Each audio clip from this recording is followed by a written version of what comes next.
Day one for the Republicans in New York, hoping the themes of strength and leadership can win over undecided voters. Spy games.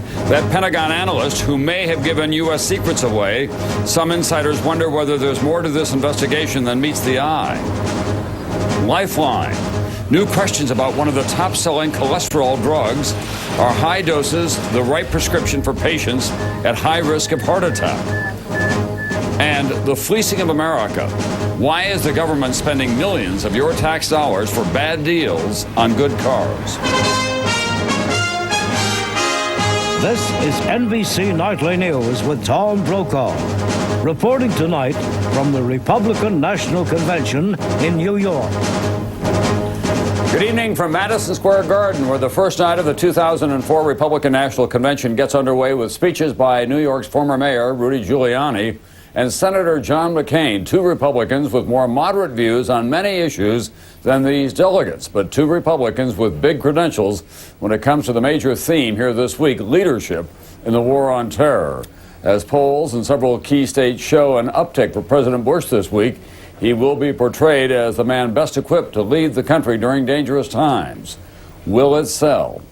We begin with today's convention news from NBC's Brian Williams at the convention podium. Brian? Tom, good evening. Like a bride before a wedding, the president won't be seen by this crowd until later in the week. And while the part of this convention that goes out over the air will amount to a 4-day commercial, the president knows that votes need to be earned one by one, on the ground and by hand.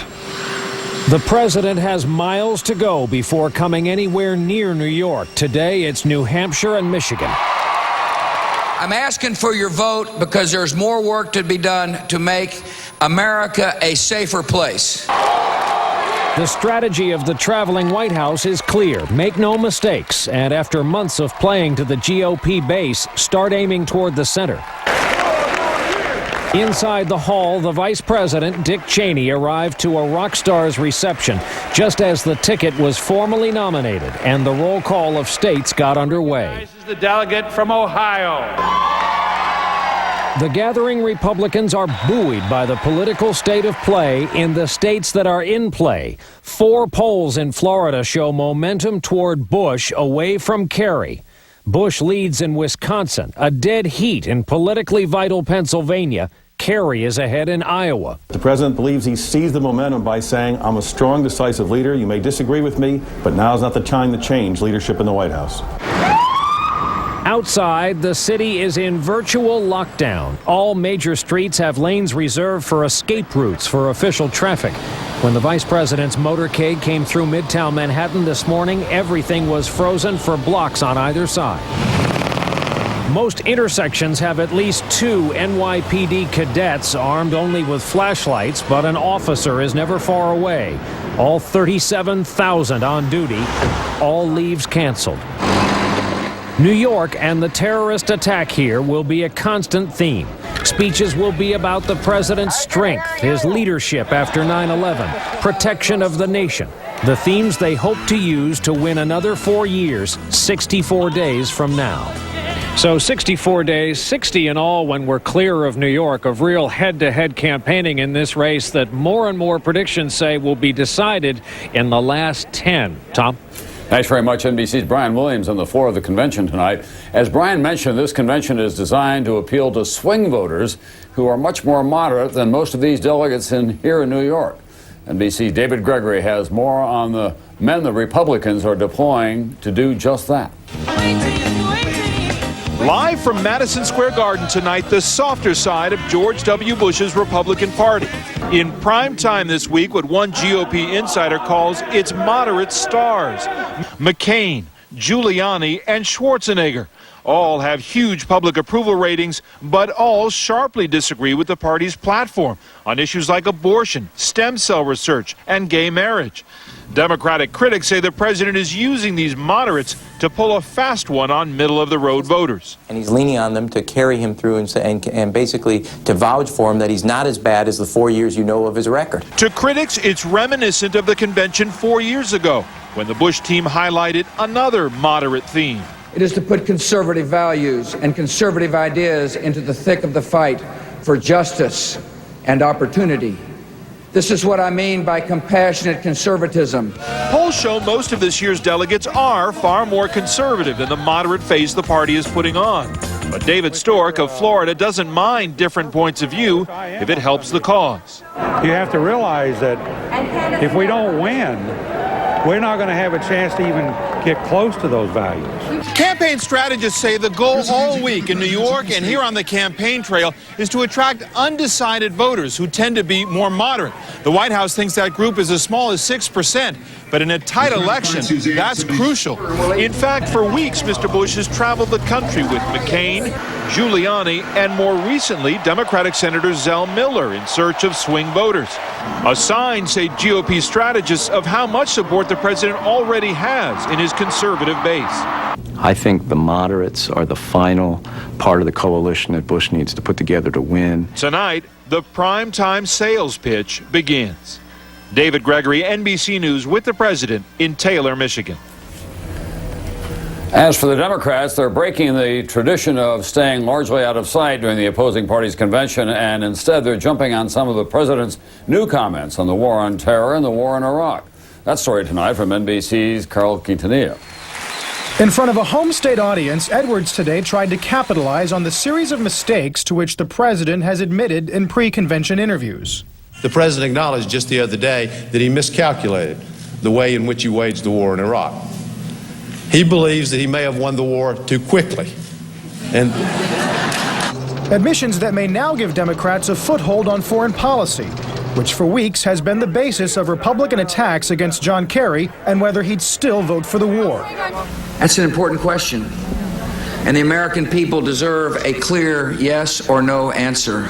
Democrats today tried to turn that around, calling the president the miscalculator-in-chief, and they pounced on this interview with Matt Lauer about the war on terror. Can we win it? Do you see that? I don't think you can win it, but I think you can create conditions so that those who use terror as a tool are less acceptable in parts of the world. Let's put it that way.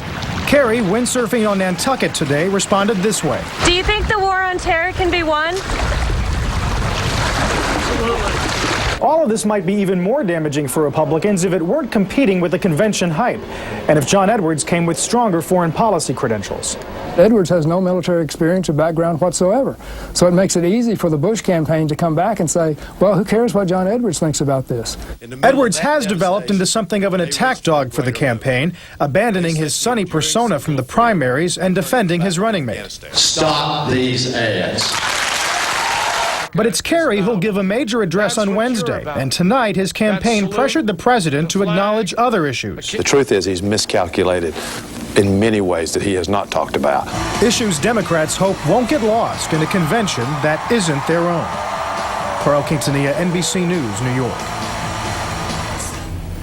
In Iraq tonight, the renegade Shiite cleric Muqtada al-Sadr, who has called on his troops to end attacks on U.S. and Iraqi forces, now says that he plans to join in this country. The intrigue deepens in an espionage investigation involving a Pentagon analyst, U.S. secrets, Israel, and as NBC's Jim Miklashevsky reports now, an Iraqi that America knows well.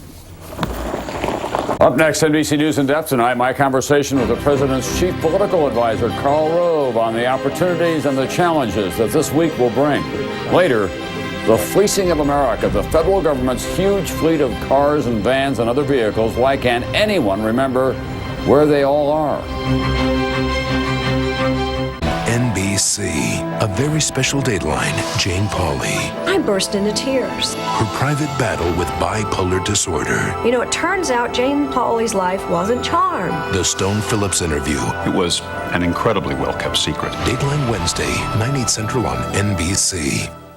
NBC News in Depth tonight, President Bush's political mastermind, Karl Rove, the professorial consultant who inspires Republicans and infuriates Democrats with his tactics and his successes.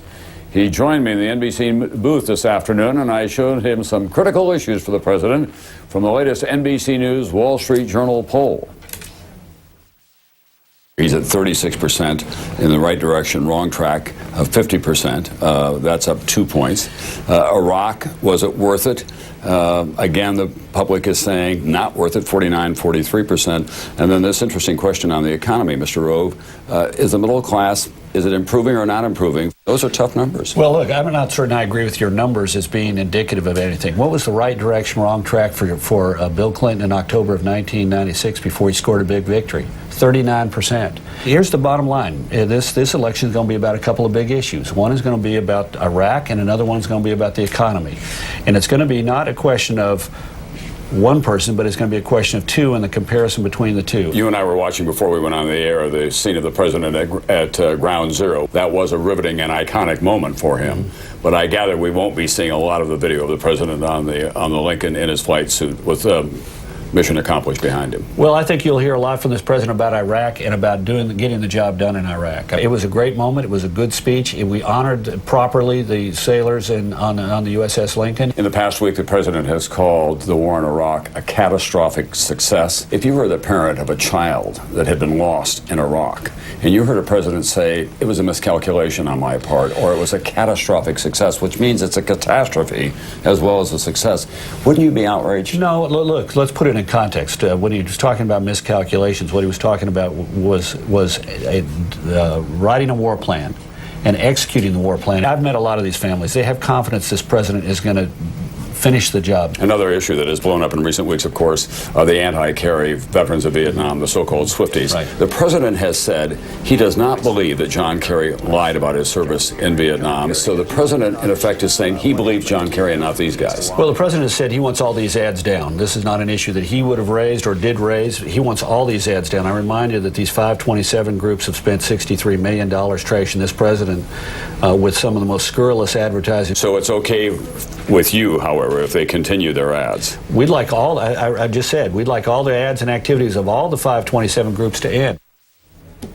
Karl Rove also pointed out that in polls out just this week, President Bush is on the upswing in battleground states, but then he also said the electoral map will change again next week. In his words, it's going to be that kind of an election. Up next, an important new study about a popular cholesterol-lowering drug, why it could do more harm than good. National Convention. Tomorrow, Matt Lauer talks with the First Lady, only on NBC. Who pays for those lavish convention parties? NBC Nightly News tomorrow. A disturbing report tonight about some of the individual markets abounds. The Dow was down more than 72 points at the end of the day. NASDAQ also down almost 26 points on the day. I'll be right back. The fleecing of America. NBC Nightly News with Tom Brokaw. Brought to you in part by Aflac. Ask about it at work. 9/11. How safe are we? NBC News and Newsweek investigate with a week of special reports on Today, Nightly News, MSNBC, and MSNBC.com. 12 ways to make America safer. Why aren't they being done right now? Starts Monday, September 6th on NBC News. Buying them. Here's NBC's John Siegenthaler. Vehicles it owns. The GAO report says too often money is being wasted buying vehicles the government doesn't even need or use. This car was purchased by the Department of Veterans Affairs in 1997, then sat parked behind the VA hospital in Clarksburg, West Virginia for 3 years and never used. Even the department's own investigators deemed the purchase not justified, a poor business decision. I think the average family would be outraged to learn that the federal government is buying vehicles. John Siegenthaler, NBC News, Washington. That's Nightly News for this Monday night. Tomorrow night on NBC Nightly News, my interview with President Bush, the 41st president. His unique perspective on all of this, the war in Iraq, Republican politics, and of course, a father's pride. There will be continuing coverage of the Republican National Convention this evening on MSNBC. I'm Tom Brokaw. I'll see you back here tomorrow night and again this evening on MSNBC.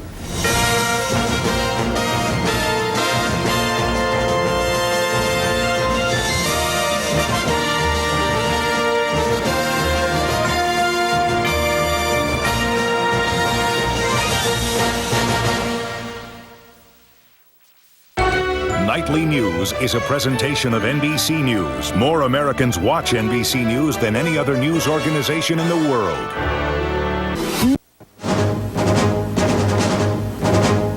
The escape. Hurricane Francis, big and strong, bearing down on Florida. More than 2 million people